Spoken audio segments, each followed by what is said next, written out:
Nega Alloh yomonlikni to'xtatmaydi? Bu Alloh yomon degani emasmi? Alloh saqlasin. Albatta yo'q. Yomonlikni yaratish yomon emas, yomonlikni tanlash yomondir. Olovga qaraylik. Olov ko'p jihatdan foydali, to'g'rimi? Ammo agar kimdir qo'lini olovga tutib kuydirib olsa, bu olovning aybimi? Xuddi shunday, Alloh odamlarni yaratdi va ularga ixtiyor berdi. Bu bir ne'matdir.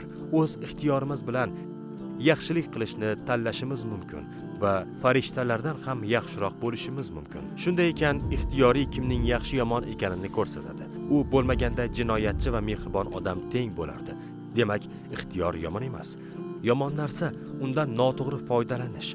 Xuddi olov misolidagi kabi. Bundan tashqari, Alloh har bir yomon ishni to'xtatganida hayot haqiqiy sinov bo'lmasdi. Tasavvur qiling, kimnidir xafa qilmoqchisiz va nimadir sizni darhol to'xtatadi. Unda hamma Allohga ishonardi, to'g'rimi? Va iymon tufayli emas, balki mo'jizalarni ko'rgani uchun.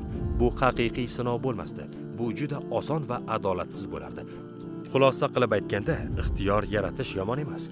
Uni yomon ishlatish yomonlikdir.